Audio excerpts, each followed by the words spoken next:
Assalamualaikum warahmatullahi wabarakatuh. Bismillahirrahmanirrahim. Kisah rencana pembunuhan Nabi Muhammad SAW oleh orang kafir Quraisy. Pada tahun ke-12 dari kenabian, atau tepatnya tahun 621 Masehi, ada 12 orang penduduk Yasrib datang ke Mekah untuk berhaji. Mereka terdiri dari 10 orang suku Khazraj dan 2 orang suku Aus. Kedatangan mereka ke Mekah di samping untuk berhaji, mereka juga bermaksud ingin menemui Rasulullah SAW. Namun Rasulullah SAW tidak bersedia menemui mereka di kota Mekah karena khawatir akan dicelakai oleh orang-orang kafir Quraisy. Akhirnya Nabi Muhammad SAW bersedia menemui mereka di desa Aqabah, yaitu sebuah desa di dekat Mina, pada suatu malam. Pada malam itu juga mereka melakukan baiat atau tanda setia kepada Rasulullah SAW. Penduduk Yasrib yang terkenal memiliki sifat ramah, lemah lembut, dan suka menolong itu berjanji untuk setia dan melindungi keselamatan dan keamanan dakwah Nabi Muhammad SAW. Baiat atau janji setia tersebut dikenal dengan nama Baiat Aqabah. Usaha orang Yasrib tersebut tidak diragukan lagi. Mereka berhasil mengajak orang-orang masuk agama Islam.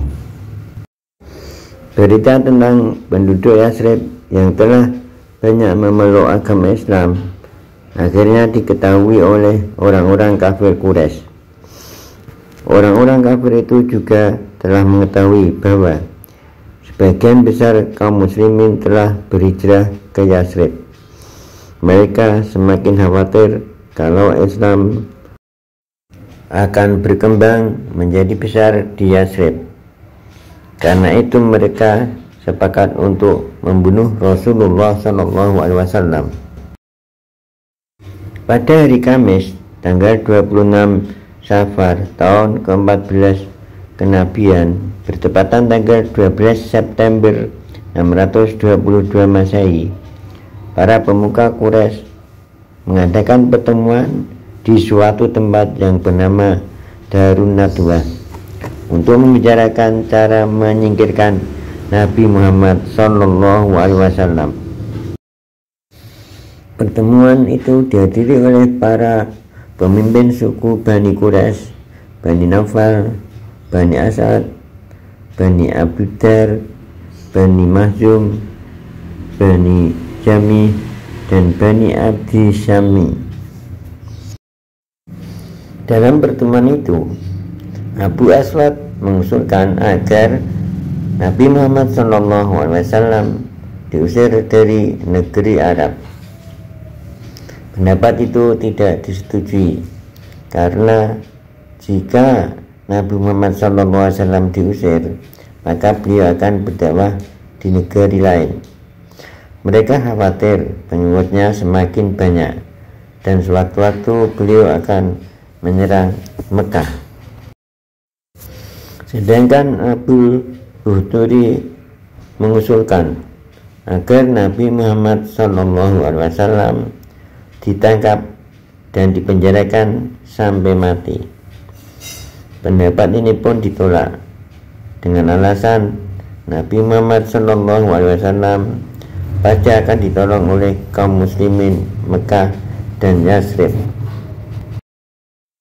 Dalam pertemuan itu, Abu Jahal mengusulkan agar Nabi Muhammad SAW dibunuh dengan cara mengumpulkan pemuda-pemuda Quraisy yang kuat dan gagah berani.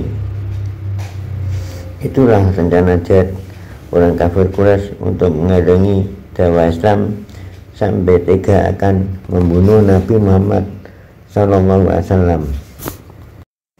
Usulan ini diterima oleh semua anggota rapat. Mereka juga mengusulkan agar dalam membunuh Nabi Muhammad SAW setiap kabilah harus ada yang mewakili. Ini dikarenakan kalau semua kabilah ada yang ikut membunuh, maka pembalasan dari keluarga Nabi Muhammad SAW tidak akan berani.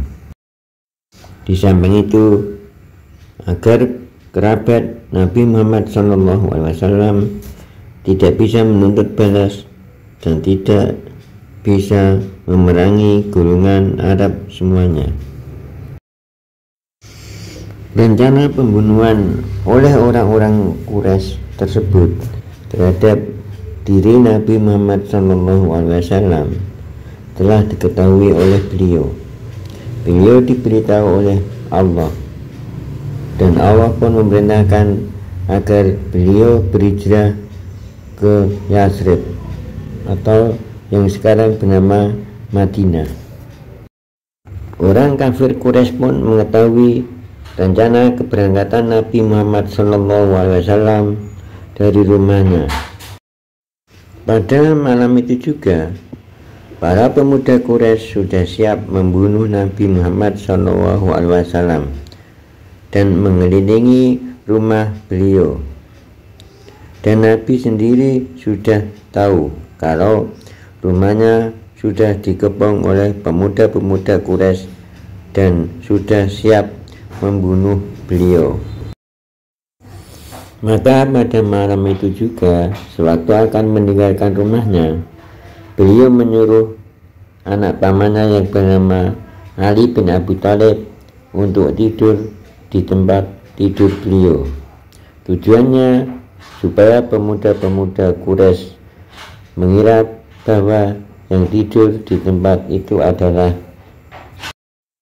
Nabi Muhammad SAW, dan untuk meyakinkan para pemuda Quraisy bahwa Nabi Muhammad SAW berada di tempat tidurnya.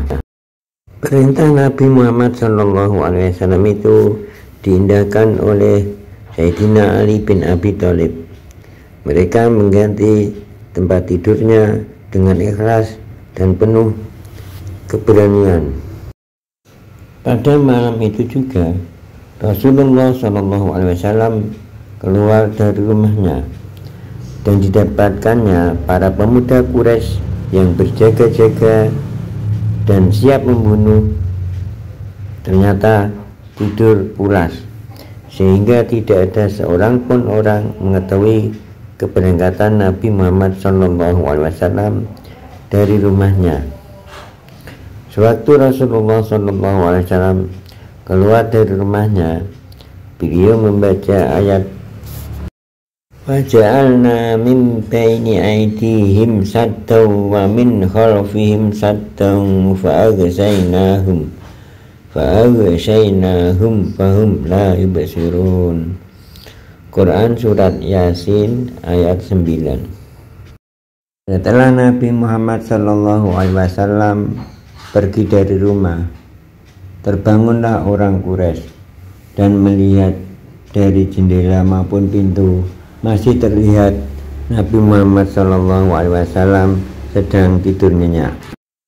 Ketika sudah siang, pintu pun didobraknya.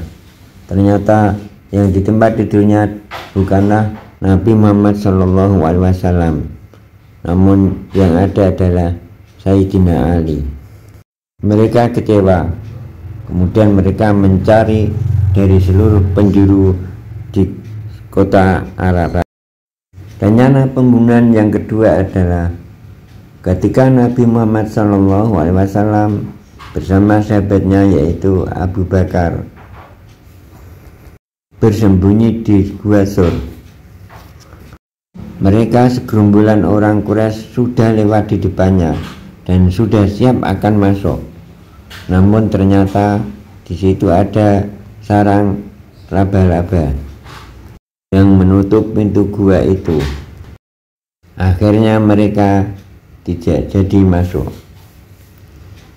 Rencana pembunuhan yang ketiga adalah ketika beliau dengan Abu Bakar pergi hijrah ke Madinah. Beliau berpapasan dengan Suraqah. Suraqah teringat, barang siapa yang bisa membunuh Nabi Muhammad SAW akan diberi hadiah 100 onta betina. Kemudian Suraqah mengejar Nabi Muhammad SAW. Namun setelah dekat, kuda yang dikendarainya terjatuh. Suraqah terpental.